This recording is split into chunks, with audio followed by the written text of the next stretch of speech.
Kalau PPAS itu aset apa saja yang akan di Banyak.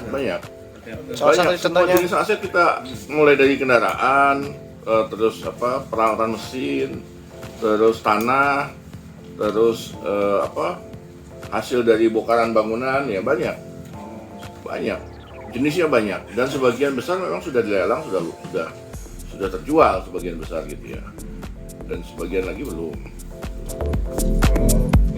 di nominal berapa Kuantitas aset. pendapatan yang akan Kalau dari kuah PPS kemarin kan angkanya 22 ya ini.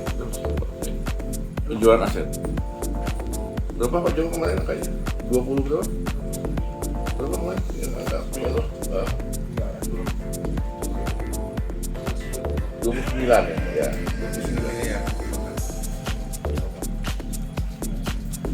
Jauh sekali nggak signifikan. Ada Totalnya sudah berapa? 69 kali ya, 69%. Dan Dari target targetnya 800 berapa gitu.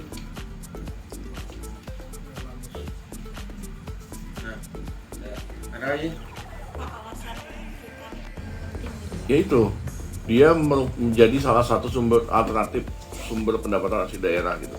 Kalau semua pendapatan yang kita targetkan tidak masuk misalnya, dan kita masih harus ada biaya yang harus kita keluarkan ya dari penjualan aset. Kita Apakah ambil. retribusi atau deadline itu tidak mampu gitu Mas? Iya itu dia, makanya saya bilang penjualan aset itu jalan terakhir. Kalau pajak, retribusi, dan yang lain-lain itu nggak masuk, baru kita menjalankan yang penjualan aset. Tapi sampai jauh ini masih nggak ada masalah gitu. Makanya belum kita tindak lanjuti penjualan asetnya. Dari aset yang ada itu berapa Pak yang udah dijual Pak? Kalau yang kecil-kecil kemarin berapa Pak Joko? Karena kayak kemarin yang alat berat saja kita laku 300-an, 300 juta, mungkin sekitar 500 masuk gitu. 500 juta. Yang Ya. lain itu. Yang sudah laku itu sekitar 500 juta, tapi Kemarin itu lelang penghapusan. ya itu dari alat berat, kendaraan, ya gitulah, atau mesin gitu. Pernah? Dan tahun ini juga baru rencana dimasukkan. Iya betul, berencana. Tapi belum pernah kita jual aset lahannya. Dan apa yang kita masukkan di situ adalah lahan-lahan yang memang nganggur gitu ya.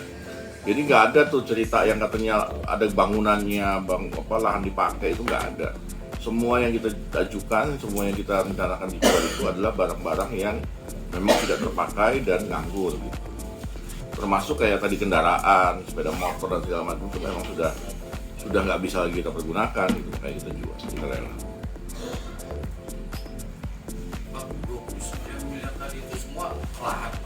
Enggak, kalau itu kendaraan di luar lahan. Kenapa tidak menentukan anggaran dan menggunakan skala prioritas? Lo anggaran tuh pasti disusun berdasarkan prioritas. Anggaran pasti kita susun berdasarkan prioritas karena itu kan hasil mulai dari bawah tuh, mulai dari muskenbang, mulai dari kelurahan, kecamatan, sampai nanti kita bahas lagi di dewan dengan Banang juga punya prioritas sendiri gitu. Kita temukan antara prioritas yang di dewan, Banang, sama yang ada di TAPD gitu. Semua itu sudah menjadi belanja yang prioritas gitu. Tapi memang ada belanja-belanja yang nggak bisa kita tinggalkan gitu Mas. Kayak misalkan kita harus bayar P3K. Terus juga kita harus bayar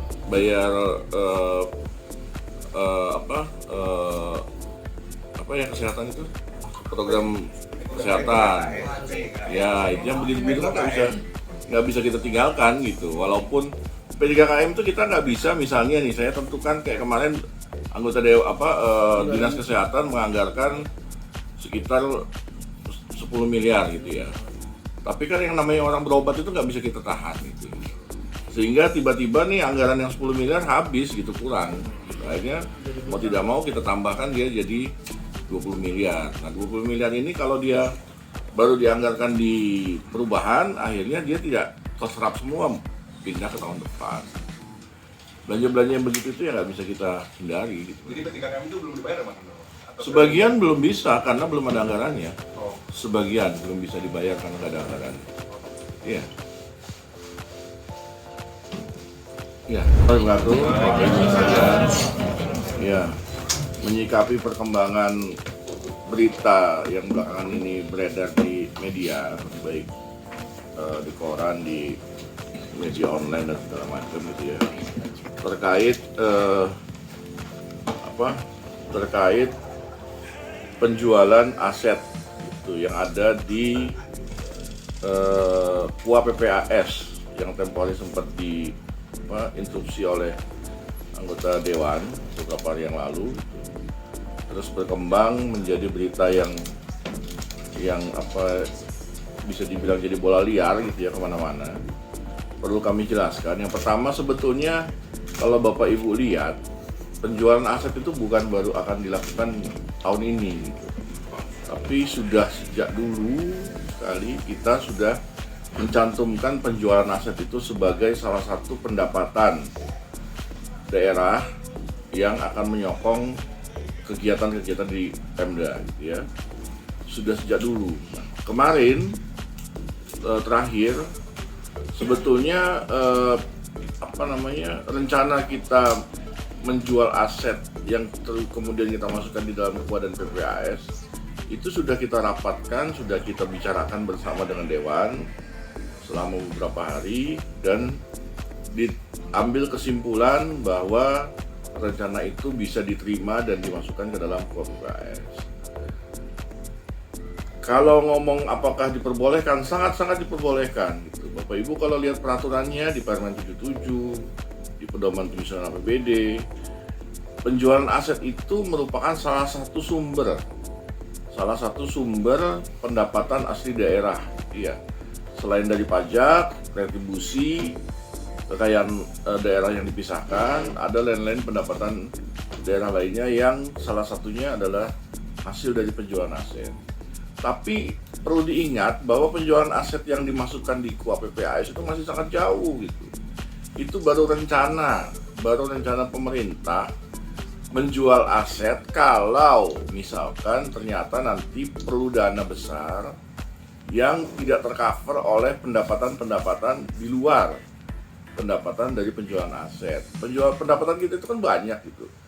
Kemarin dikatakan bahwa penjualan aset itu mencapai berapa? 70% atau berapa dibilangnya PAD. Padahal sebetulnya PAD itu hanya bagian kecil dari pendapatan pemerintah gitu, pendapatan daerah. Kita dapat pendapatan total itu 1,050 triliun itu dari pemerintah pusat, hanya baru DAU gitu. Belum lagi pendapatan DAK 59 miliar. Belum lagi pendapatan dari insentif bagi hasil. Banyak gitu yang kalau PAD cuma 800 miliar, nggak ada artinya gitu, nggak ada. Dan itu bagian dari nilai itu sebagiannya adalah penjualan aset. Jadi memang nggak ada penjualan aset itu nggak terlalu signifikan terhadap belanja yang akan kita keluarkan nanti gitu. Dan itu prosesnya masih panjang. Yang pertama kita masih harus memasukkan dia di KUA PPAS. Kalau ditanya apakah sudah ada persetujuan Dewan, ya sudah gitu ya, karena masuknya angka penjualan aset itu karena persetujuan Dewan melalui Banang yang sudah kita diskusikan bersama gitu. Setuju baru masuk. Nah, itu berarti salah satu persetujuan Dewan. Tapi itu baru rencana penjualannya. Nanti pada saat akan benar-benar dijual, kita minta izin lagi ke Dewan gitu.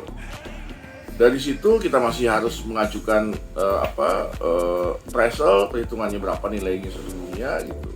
Terus kita mengajukan izin lagi ke Dewan, apakah diperbolehkan atau tidak gitu ya. Terus melakukan lelang gitu. Hasilnya dapatnya berapa, nah itu baru bisa dimanfaatkan. Masih panjang tahapannya gitu.